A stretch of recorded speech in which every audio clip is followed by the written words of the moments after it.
Olá, bem-vindos ao canal. O livro do Apocalipse é uma visão fascinante e emocionante dos últimos dias que antecedem a volta de Jesus. Desde a ascensão do Anticristo e seu reinado na Terra até a derrota definitiva de Satanás e o julgamento divino sobre todos os seres humanos, as revelações do apóstolo João na ilha de Patmos nos apresentam uma narrativa poética e, ao mesmo tempo, detalhada sobre o fim dos tempos. Ao explorarmos os relatos de João, encontramos elementos intrigantes, como os 7 selos, os 4 cavaleiros, as 7 trombetas e as 7 taças da ira de Deus. Neste vídeo, vamos nos aprofundar especialmente na última série de julgamentos divinos, que desencadeia eventos cruciais durante o Apocalipse. Antes de mergulharmos nesse fascinante tema, gostaria de pedir que você deixasse seu like, se inscrevesse no canal e ativasse o sininho para receber notificações sobre os próximos vídeos. Agora, vamos explorar o significado das taças da ira de Deus e como cada uma delas impactará o mundo nos últimos dias, conforme registrado nos capítulos 15 e 16 do Apocalipse. Nosso ponto de partida é compreender o significado das taças da ira de Deus. Antes de derramar essas taças, Deus sempre advertiu os pecadores sobre seus erros, oferecendo oportunidades de arrependimento, como vemos nas 7 trombetas. No entanto, quando tais avisos são ignorados, Deus inicia o derramamento das taças, marcando um momento crucial de julgamento. João registra a visão dos 7 anjos com as 7 taças da ira de Deus. Essas taças representam o juízo divino devido à rebeldia e dureza de coração da humanidade. Ao contrário das trombetas, onde a destruição atinge 1/3 da terra, mar, rios, sol e homens, as taças trazem uma destruição total e abrangente. No início do capítulo 15 do livro do Apocalipse, João nos transporta para um cenário celestial de grande magnitude, uma visão que transcende a compreensão humana. Aqui, somos apresentados ao momento crucial em que um anjo divino está posicionado, segurando as taças que contêm as 7 pragas de Deus, a expressão máxima de sua ira sobre a terra. Esse anjo, investido de autoridade celestial, desempenha um papel central na execução dos juízos divinos. Suas mãos seguram taças carregadas com as consequências inevitáveis dos pecados e rebeliões da humanidade. Cada taça, ao ser derramada, representa um ato de justiça divina, uma resposta inabalável à incessante maldade que permeou a história da humanidade. Enquanto essa cena cósmica se desenrola, João nos conduz a contemplar um mar de vidro. Esse simbolismo revela um espaço celestial de pureza e clareza, um ambiente sagrado onde a presença de Deus é tangível e imaculada. Esse mar de vidro é um testemunho da santidade intransigente de Deus, um lugar de adoração celestial onde seus atributos são manifestos. Nesse contexto, surge uma imagem notável e comovente. Aqueles que resistiram à sedução do Anticristo, permanecendo fiéis ao Senhor, estão de pé à beira desse mar de vidro. Em contraste com a impiedade daqueles que seguiram o Anticristo, esses fiéis, cujas vidas foram marcadas pela lealdade inabalável a Deus, entoam louvores ao Criador. Esse é um testemunho poético e sublime da vitória da fé sobre a apostasia, da perseverança diante da adversidade. Esses adoradores fiéis estão protegidos pelo próprio Deus da iminente derrama das taças.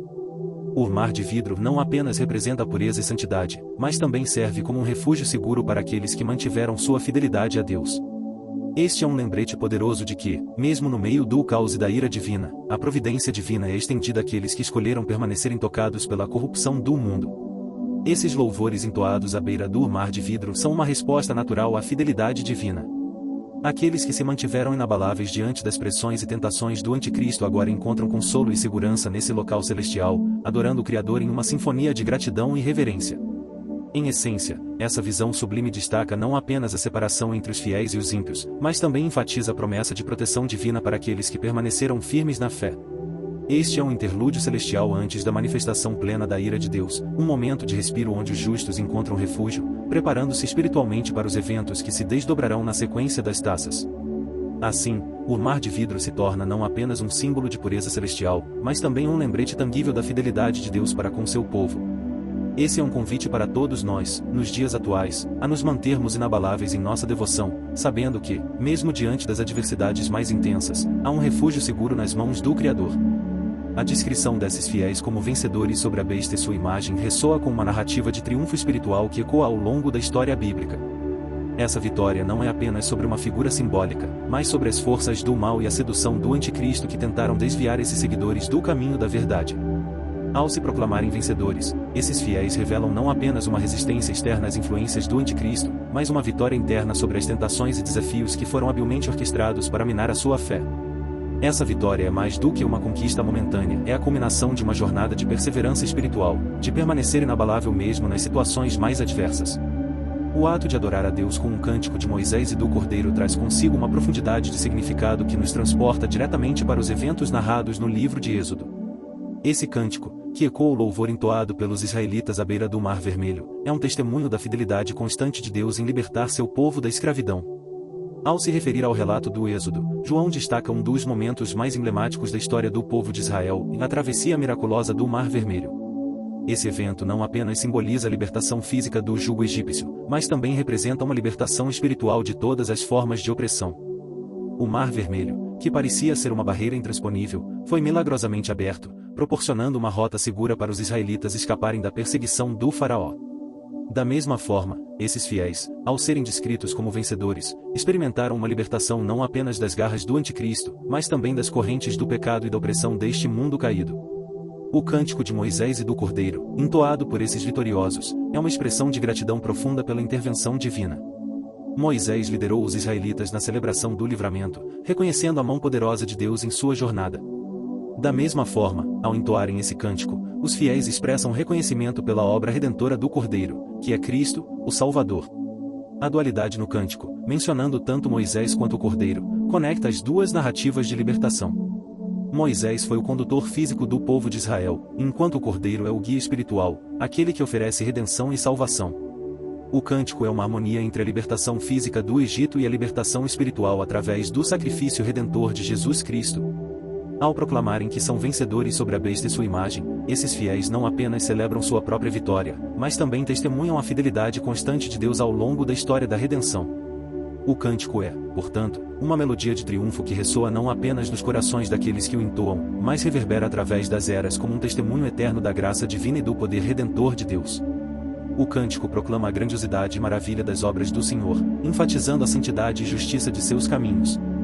As nações se curvarão diante dele, reconhecendo sua presença e adorando-o, pois sua justiça se manifesta plenamente.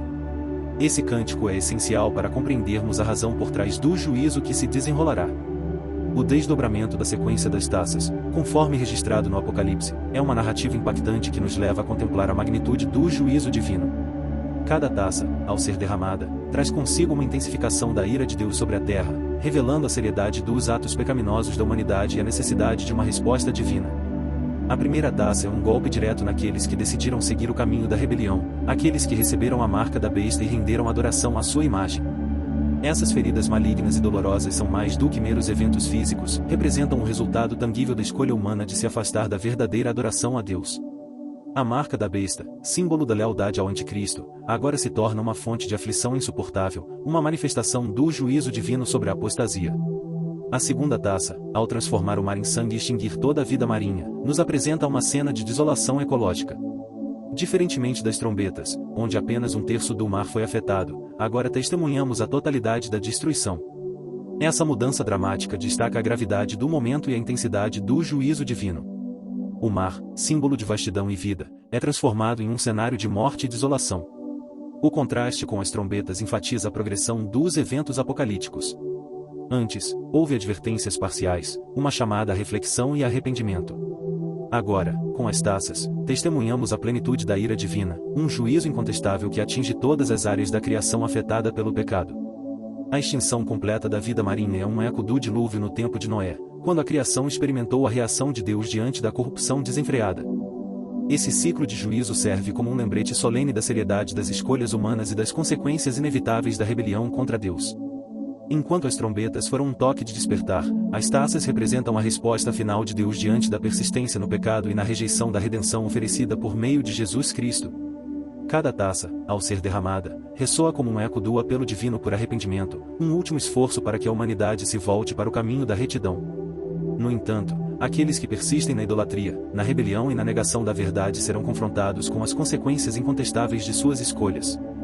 O relato das taças é uma jornada emocional através da justiça divina, mas também uma expressão da misericórdia de Deus ao dar à humanidade a oportunidade de se arrepender e retornar a Ele. No entanto, como veremos, a resposta da humanidade a esses eventos é complexa e reveladora de suas inclinações mais profundas. A narrativa da terceira taça nos leva a contemplar uma transformação aterradora dos rios e fontes de água em sangue. Essa imagem perturbadora é apresentada como uma resposta direta ao derramamento do sangue dos santos e profetas pelos ímpios. Aqui, a justiça divina se desdobra de maneira intensa, refletindo a resposta às fervorosas orações dos mártires que clamaram por justiça diante da perseguição e da injustiça que enfrentaram. A mudança das águas em sangue carrega consigo um simbolismo profundo. A água, que é essencial para a vida e frequentemente associada à purificação e renovação, é transformada em algo contaminado e representativo da terrível consequência do pecado. Esse ato divino não apenas serve como um juízo sobre os ímpios, mas também como uma resposta às lágrimas derramadas pelos justos, clamando por vindicação diante das atrocidades sofridas. A justiça de Deus, nesse contexto, é uma manifestação do seu caráter santo e da sua fidelidade em honrar aqueles que sofreram por causa da sua causa. A vingança não é motivada por capricho, mas é uma resposta divinamente proporcional ao sofrimento dos santos, à perseguição infligida aos que permaneceram firmes na fé. Ao mencionar que os ímpios derramaram o sangue dos teus santos e dos seus profetas, o texto bíblico estabelece uma conexão direta entre a injustiça perpetrada contra os servos de Deus e a consequência divina que se desencadeará. A justiça de Deus não é apenas uma resposta ao mal, mas também um testemunho da sua compaixão pelos que foram oprimidos e martirizados por causa da fé. A reação das águas à terceira taça ecoa eventos do Antigo Testamento, como as pragas que caíram sobre o Egito durante a libertação dos israelitas. Da mesma forma, as águas transformadas em sangue são um lembrete vívido das consequências que recaem sobre aqueles que persistem no caminho da rebelião contra Deus. Essa cena também destaca a gravidade do momento apocalíptico. Enquanto as trombetas trouxeram advertências e impactos parciais, as taças representam uma intensificação do juízo divino. A completa transformação das águas em sangue destaca a universalidade desse juízo, afetando todos os aspectos da criação, e é um prenúncio do iminente colapso do sistema de valores distorcidos instaurado pelo Anticristo. Nesse contexto, a terceira taça não é apenas um ato de juízo, é também uma resposta à súplica dos que clamaram por justiça. As orações dos mártires, que foram registradas no capítulo 6 do Apocalipse, estão sendo respondidas de maneira poderosa e incontestável. A justiça divina é, assim, revelada como um elemento intrínseco do plano redentor de Deus, demonstrando sua fidelidade em corrigir as injustiças e trazer consolo àqueles que sofreram por sua causa. A quarta taça do juízo divino apresenta uma transformação assustadora no próprio Sol, que recebe poder para queimar os homens com fogo. Este evento desencadeia um sofrimento intenso e demonstra a magnitude do juízo divino que agora se abate sobre a humanidade. O Sol, uma fonte vital de luz e calor, torna-se um instrumento de aflição, destacando a natureza catastrófica desse momento apocalíptico. É importante observar que, ao contrário das trombetas, onde houve uma escuridão parcial do Sol, agora o Sol é potencializado para causar dano direto à humanidade. Esse agravamento do juízo indica uma escalada na intensidade da resposta divina diante da obstinação contínua dos homens em resistir ao arrependimento. O impacto dessa transformação é sentido não apenas fisicamente, mas também espiritualmente. Em vez de se voltarem para Deus em arrependimento diante do sofrimento infligido pelo Sol potencializado, os homens escolhem blasfemar contra Deus. Essa reação revela uma cegueira espiritual profunda e uma resistência obstinada ao arrependimento, mesmo sob a ira divina. A blasfêmia, em vez de ser uma expressão de reconhecimento da soberania de Deus e uma busca por misericórdia, revela a dureza de coração da humanidade impenitente. Em vez de reconhecerem a justiça divina e se humilharem diante do Criador, os homens optam por desafiar Deus em meio ao sofrimento, revelando uma atitude de rebelião que persiste mesmo em face da catástrofe iminente. Essa resistência ao arrependimento, mesmo diante de eventos tão extraordinários e devastadores, destaca a profundidade da depravação humana e a persistência na escolha do pecado. A oportunidade de reflexão e transformação é ignorada em favor da rebelião contínua. A quarta taça, portanto, serve não apenas como um juízo físico, mas também como um teste espiritual revelador da condição do coração humano. A reação dos homens diante do sofrimento demonstra a urgência da mensagem de arrependimento e a necessidade de uma transformação genuína. A cegueira espiritual que persiste mesmo sob a ira divina destaca a trágica escolha da humanidade em afastar-se da luz da verdade e abraçar a escuridão da rebelião. Nesse contexto, a quarta taça não é apenas um evento apocalíptico, é um chamado à reflexão profunda sobre a natureza da escolha humana e a constante oferta de redenção que é estendida, mesmo em meio à justiça divina. A quinta taça desencadeia um impacto direto no epicentro do poder terreno, atingindo o trono da besta, que representa o coração do governo do Anticristo. Esse evento é mais do que um simples juízo, é uma investida divina contra o próprio poder terreno que desafiou a soberania de Deus. A agonia resultante desse ataque direto leva os habitantes da Terra a uma intensificação em sua reação de blasfêmia contra Deus. A descrição da agonia no trono da besta revela não apenas um sofrimento físico, mas também um colapso na confiança que a humanidade depositava em seu líder idolatrado. O centro do governo do Anticristo, outrora reverenciado como símbolo de autoridade e estabilidade, torna-se um palco de tormento e desespero. Esse desdobramento serve como um choque para aqueles que colocavam sua fé e devoção no sistema terreno liderado pela besta. A blasfêmia que surge como resposta à agonia demonstra a natureza endurecida dos corações humanos. Em vez de buscar arrependimento diante do visível juízo divino sobre o centro de poder que eles escolheram seguir, os habitantes da Terra persistem em resistir, desafiando Deus em meio à adversidade.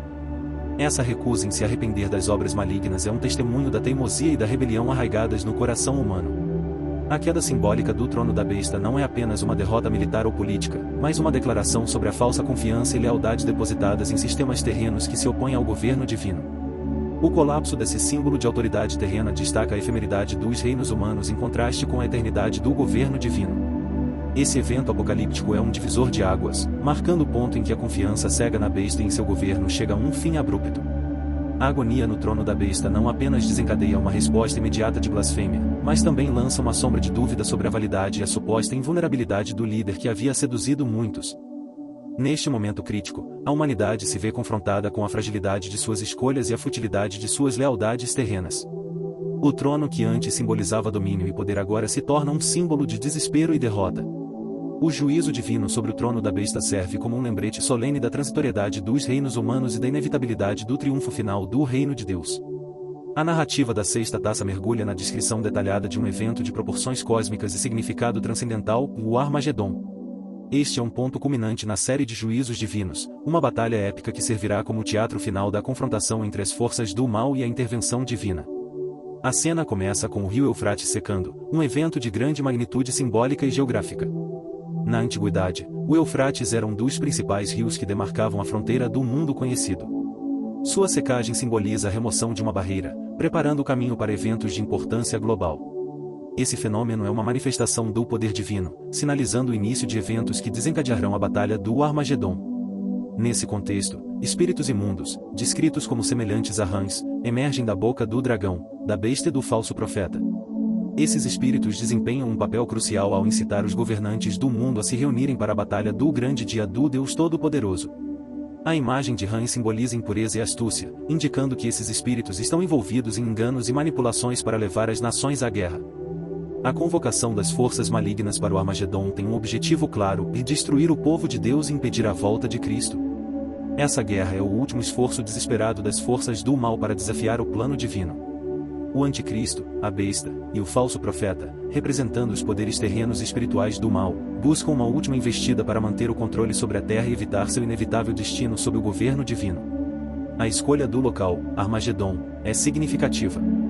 Refere-se à planície de Megido, historicamente conhecida por ser palco de diversas batalhas. Essa localização geográfica é emblemática e serve como cenário simbólico para o clímax da história humana. É aqui que as forças do mal buscam sua última resistência, e é aqui que serão confrontadas pela intervenção divina.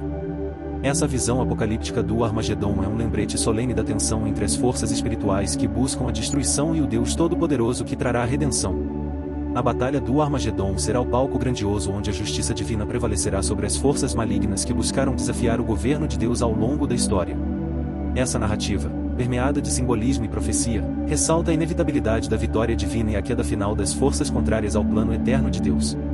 O Armagedon representa o ápice da luta cósmica entre o bem e o mal, e é nesse momento que a promessa divina de redenção e justiça será plenamente cumprida.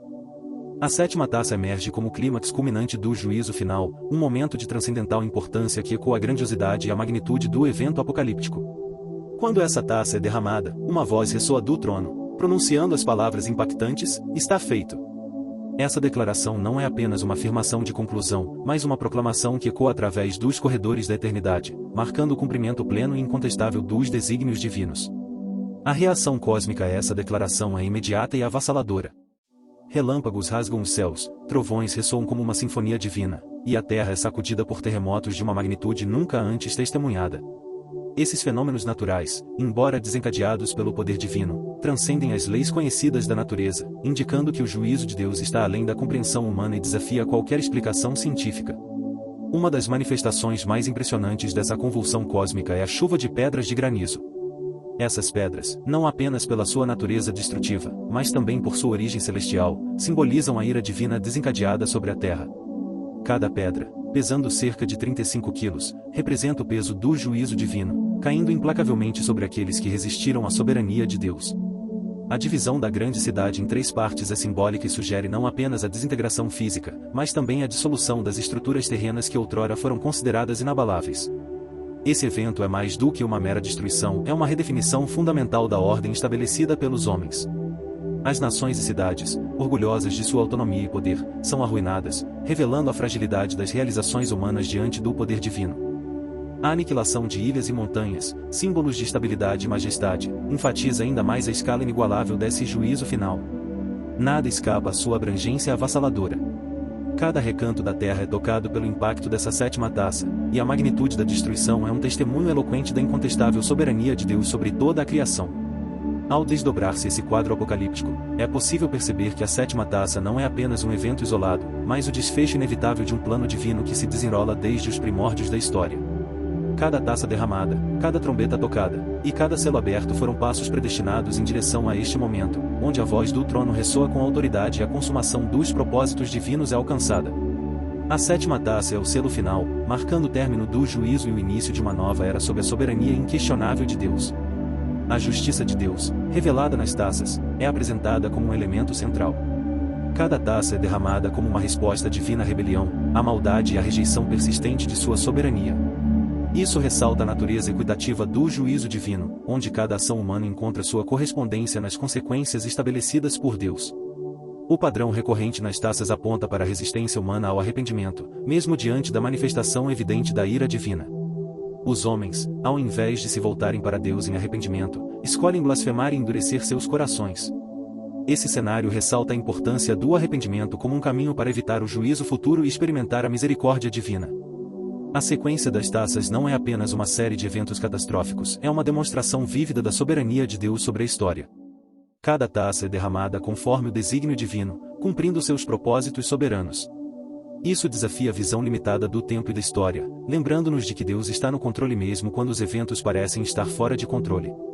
Ao contemplar as implicações das taças, somos chamados a uma vida de arrependimento constante. Em vez de resistir à vontade divina, devemos, como indivíduos e como comunidade, buscar constantemente a face de Deus, reconhecendo nossas falhas e nos voltando para a sua graça redentora. A compreensão das taças destaca a interconexão entre justiça e misericórdia divinas. Enquanto Deus é justo em seu juízo, sua misericórdia ainda está acessível para aqueles que escolhem se arrepender. Essa dualidade nos incentiva a buscar a justiça em nossas vidas, mas também a estender a misericórdia aos outros. O reconhecimento da soberania de Deus sobre a história oferece um alicerce sólido para a nossa fé, mesmo em tempos tumultuados. Devemos confiar que, mesmo diante das incertezas e desafios, Deus está trabalhando seu plano redentor, guiando-nos através de cada etapa da jornada. A visão das taças nos lembra da importância da santidade em nossas vidas. Como aqueles que desejam evitar o juízo divino, somos desafiados a buscar uma vida que reflita os princípios e os valores do reino de Deus. À medida que exploramos as 7 taças da ira de Deus, somos levados a uma jornada teológica profunda e desafiadora. Essas reflexões não apenas iluminam aspectos da escatologia, mas também nos instigam a uma fé mais profunda, uma vida de arrependimento constante e um compromisso renovado com a justiça e a santidade. Que essas reflexões teológicas se traduzam em ações transformadoras em nossas vidas diárias, à medida que buscamos viver em alinhamento com os princípios eternos de Deus. Que essa compreensão mais aprofundada nos inspire a uma vida de compromisso e adoração diante do Deus Todo-Poderoso. Amém. Se você gostou, deixe seu like, valeu. Até a próxima.